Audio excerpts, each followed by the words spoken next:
McGrath, you know, sounds great, eh? Yes, I like the acoustic stuff too. It's just real soulful when he's playing it live. So we'll probably take those out and make little MP3s. We can play them. We have to have acoustic every week. It's a must. Okay, perfect. Okay, we got Mike Yen here. Hey, Mike. How's it going? Good. Welcome to That Channel. Great to have you here. Thanks for having me. And you're running for council, city council in Ward 20, right? Correct. Okay, that's great. First of all, before we get any further, let's kind of maybe tell people where the boundaries of Ward 20 are. Ward 20 is approximately University to Bathurst and the lake up to DuPont. It includes the Entertainment District, Chinatown, Kensington Market, the Annex, University of Toronto. It's an extremely diverse area. Right. So the only bad thing about that is that when the glaciers melt and the oceans rise, the only part of Ward 20 that will be left will be near DuPont Street, up near the subway station. Yes. Well, yeah. That would really suck because I like the area of this ward. All the good stuff's going to be gone. Yeah. No. I think I live high enough up in my condo to avoid it, though. Yeah, but you're okay, of course. Hopefully that's not going to happen within the next 4 years or 2 years or whatever the city council. Definitely. So is this your first time running for council? Yes, this is my very first time. I actually work for Canada Revenue Agency. I'm on a 3-month unpaid leave of absence to run. Wow. I've been dealing with businesses the last 9 years, and I've been when businesses come see me at Canada Revenue Agency, they're not in good shape, and they tell me what some of the problems are in Toronto, and they say Toronto is not a good place to do business, and they actually want to leave Toronto. And I'm finding that more and more. And also I looked at the state of the city and the voting record of our current councillor, and I said, you know what, somebody has to do something about this. I can just sit there and complain, or I can actually run and try to make a difference. Okay. So who's the current councillor? Current councillor is Adam Vaughan. Adam, okay. He's got a lot of signs up. Of course, he's got a high media presence. Yes, yes. Right? His huge name recognition, but his voting record is working against him. All right. So what, I mean, what is it about his voting record that you're kind of running because you saw the evidence of the voting record and you're going to stand up for probably the opposite of a lot of that stuff? Yes, is that right? Yes, exactly. And it's that call for change you hear in Toronto. Everyone is fed up with how their money's being spent. They're fed up with councillor entitlements. And he is largely responsible for these boondoggles, as they call them, and he keeps voting himself entitlements. And for example, they talk about the 1,200 MasterCards out there, which the city doesn't have a list of who has them or what the money's being spent on. When that was brought up in council, saying, hey, we should find out who has these, he voted no, we shouldn't. You know, just things like that. Or little you get things that are getting missed. That's $9 million. So, you know, that's $9 million of our tax money. And then you look at the homeless shelter on Peter Street, which he pushed to have in a designated tourist area and paying double for the value of the property. And I live down the street from that. I watch tour buses drive by every day showing this is Toronto to the world. And they're driving by this homeless shelter that's still not complete. And that's $11.5 million spent for 40 beds, estimated $3 million a year to operate. Why? Right. Yeah, why not just... There's got to be a better way to deal with the homeless issue.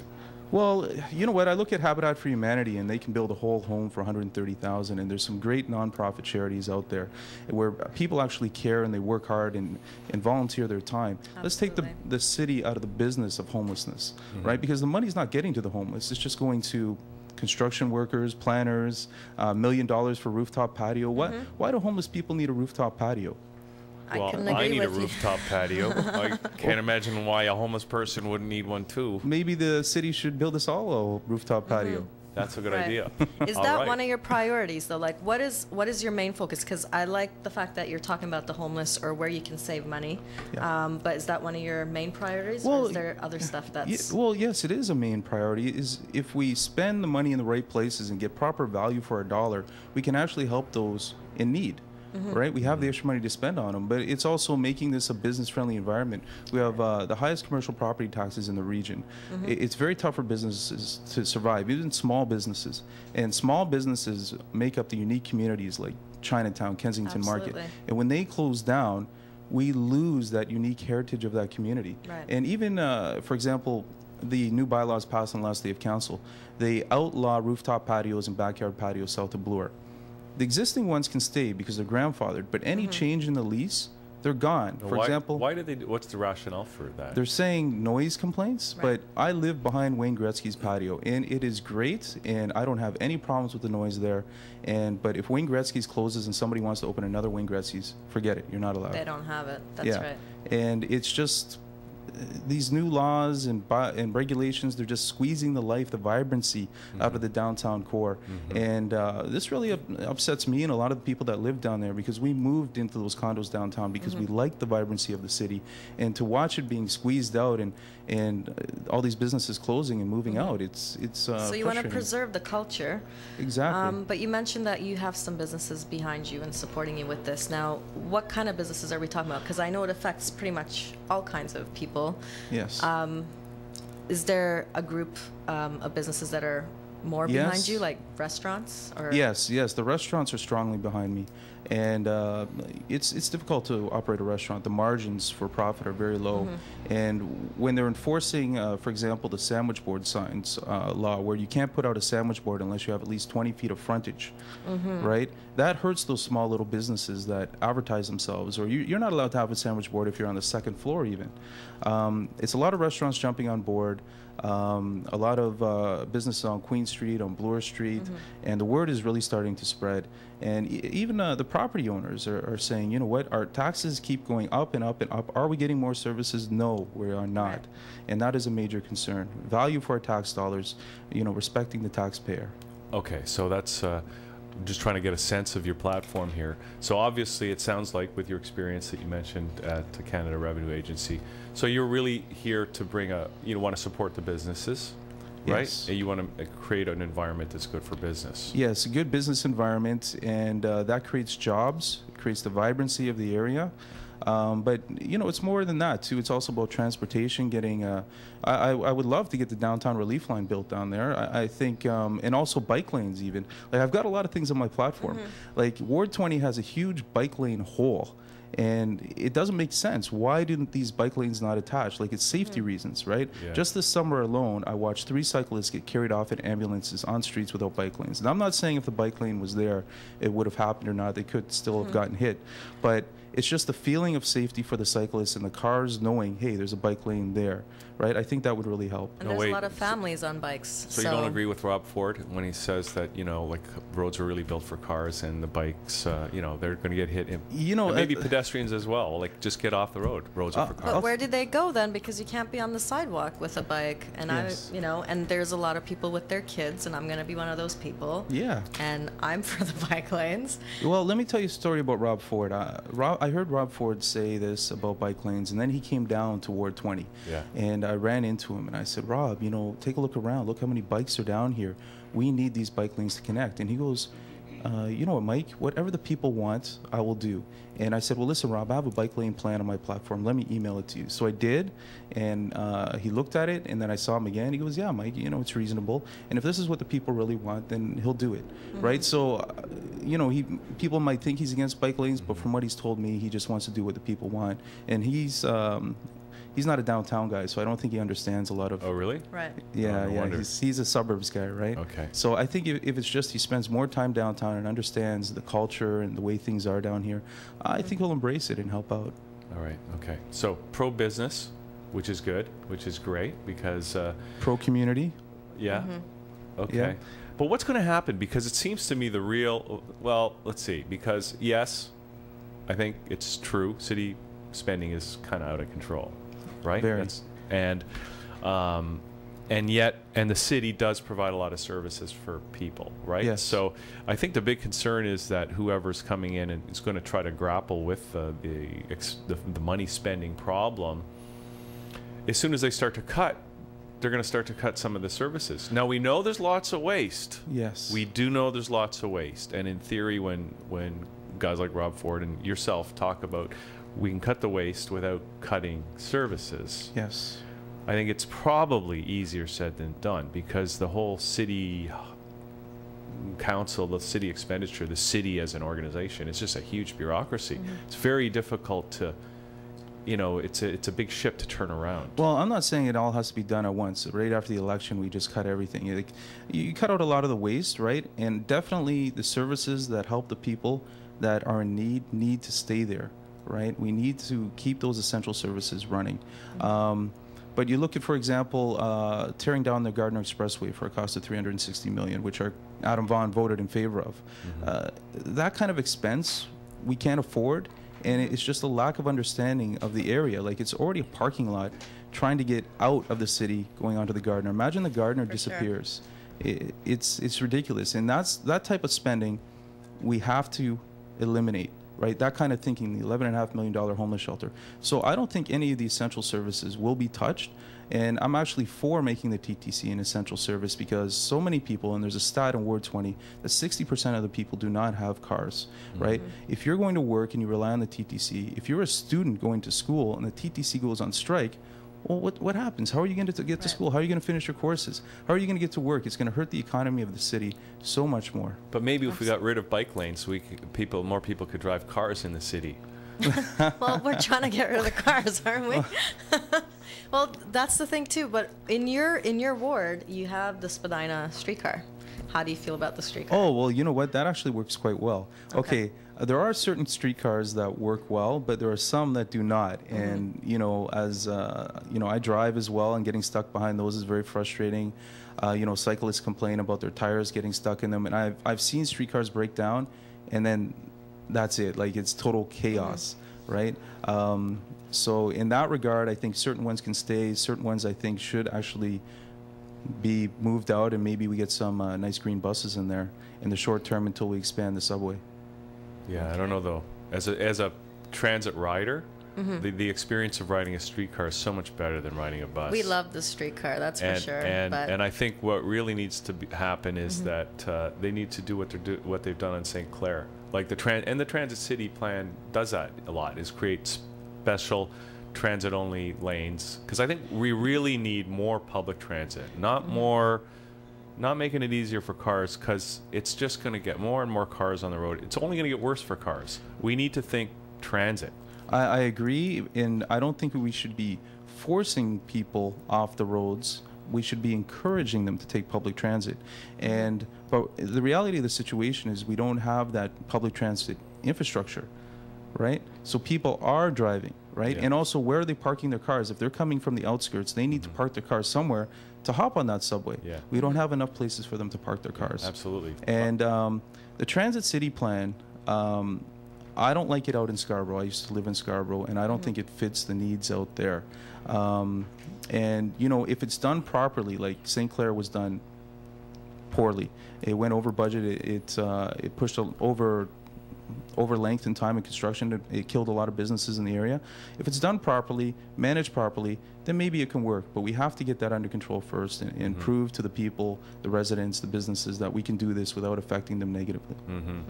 But still, you mean, when you're going to tear up a whole street like that for 2 or 3 years, I mean, it's going to cause some kind of disruption. You know, I don't know if you can ever do something like that and have it not it's a very big cause project. some disruption.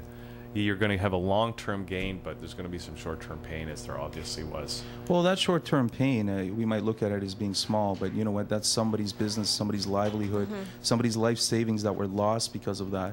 And there's got to be a better way which we can do this construction, that we can get the public transit moving without affecting the businesses so negatively, and also having it built in a timely manner with a timely budget, right? It's very important. It's a lot of things to consider. And obviously with new transit, then you'd have to also consider wheels, because streetcars, I love them. The only thing about it, it's not for people on wheelchairs or stroller friendly, I would say. Yeah, exactly. And it's looking at the TTC overall. I live at Blue Jays Way in Wellington. And when I first moved down there, I would walk up to King to try to take the streetcar, and one streetcar would go by, 2, 3, 4. They're all full. I couldn't fit on.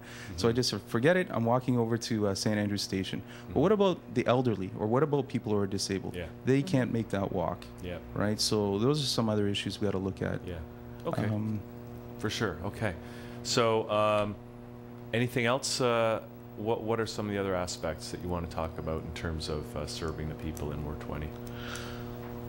Well, you go region by region, and each region, that's the thing about Ward 20, it's very different from the bottom all the way up to the top. And Chinatown, for example, they've been crying for more and more garbage collection, more and more policing. You look at the David Chen trial, right? This poor shopkeeper has to, do a citizen's arrest. They keep calling 911 for the police to come. They tie him up, put him in a van for 5 hours, and then he gets charged for kidnapping, right? And simple things like that. When the community has needs that need to be addressed, we need to address them. And then you look at some of the redevelopment that's being planned for Bloor Street. The Bloor Street redevelopment plan calls for putting in affordable housing, which a lot of people call low-income housing, and that scares the people that live in the area there. You look at Spadina and Bremner, or actually the other side is Fort York Boulevard. They want to build affordable housing or low-income housing right beside all these new condos that got built. And these people that bought these condos are worried about their property values dropping. They were told there was going to be a nice park there. And it's just some of these plans that are coming out that are scaring a lot of residents in the area. You look at the entertainment district, for example. It's, I call it the war on fun. Young people like to party. They're going to dance. We can't stop them from dancing. Why point the finger at a whole industry and call everyone a hooligan? There's a lot of nice operators there.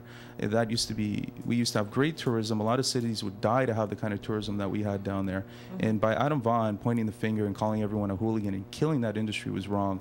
We need to keep the lines of communication open between the city, the businesses, and the community to make sure businesses are operating within the law properly and that the community is supporting those businesses. As soon as you break down the lines of communication, that's when the problems happen. Okay. Now, speaking of problems of communication, there are some people talking about, and they've already done some. Didn't there used to be 2 members for each ward, 2 councillors for each ward? Now there's only 1. I don't know if that. Oh, I don't know how long ago that was. But I mean, it's just like and then some people are talking about we got to, let's have fewer politicians. Let's expand the size of the wards. Oh, are you talking about going from 44 to 22 councillors? Yeah. Yes. And my only concern with that is that now you've got each councillor representing twice as many people. And so it's twice as difficult for any constituent to get in touch with their representative. Well, you know what? How hard are these councillors working? I really question, because I hear some councillors return all their phone calls and people are very happy with the service they receive, and some other councillors don't return any. Are they really working that hard? Are they really managing their offices effectively? Let's look at that first, right? Maybe one councillor can serve a greater area. Like we have the 1 MP, 1 MPP serving that same size area. Can one councillor do it? I think we could look at it. There's a huge amount of money we can save there, and if it can be done, maybe we should try it. But if it can't, then it can't, right? Do you feel that you'll have enough support so that you can respond to everyone's inquiries? Because there's a shift. There's a lot that needs to be done. How are you going to stay on top of it? Because it's a lot of work. Well, the way I see it is if the city is run effectively and managed effectively, you shouldn't be getting those calls, right? If it takes 6 months to fix a pothole, then you'll be getting a call. But if it gets dealt with right away, you're not going to be getting that call, for example. Okay. All right. Anything else we should let people know about? We don't have a lot of time left, Mike, but we want to make sure that you get to communicate with. Definitely. Please visit my website at www.yen2010.com. That's yen2010.com. I have my office at 301 Spadina, which is just north of Dundas. Please drop in, give us a call. We'd like to hear from the residents in the neighborhood, the businesses in the neighborhood. And this is a real fight for change in the city. And we have to support councillors who are going to support that change, support responsibility, honesty, and well-working city, right? And I come in representing that.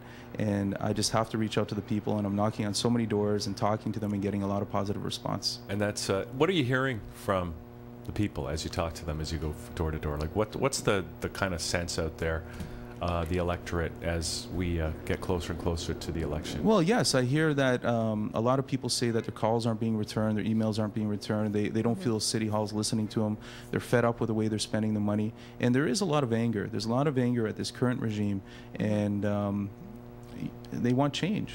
They want change, and they want to see that change, and they're looking for that other candidate that can bring it. So here I am. Okay. All right, Mike. Listen, good luck. Thank you. And election date coming up, October 25th. You vote for your mayor, city councilor, and school trustee on that day. And you'll be on the ballot in Ward 20. So all the best, Mike. Thanks for coming in today. Appreciate it. About this. Thank you. Take care. All right. Well, we're going to take a little break right now. I don't know what's happening next, Aaron, but we got Dan is here. Yes. Dan So is maybe we'll early. get Dan. Maybe we'll get Dan up. Dan's early and Maybe. Wicked is late. So we'll take It a all break and works we'll out come on back. Fridays. So something's going to work out. Perfect. We'll be right back. ThatChannel.com.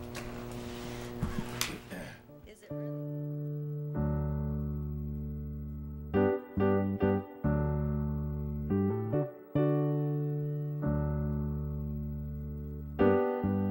Made for you, but there are parts of me that just won't do. I'm tired of this refrain from the straight and narrow.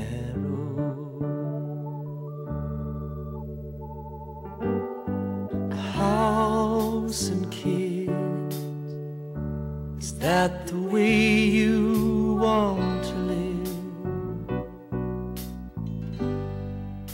I guess it's not for everyone. The straight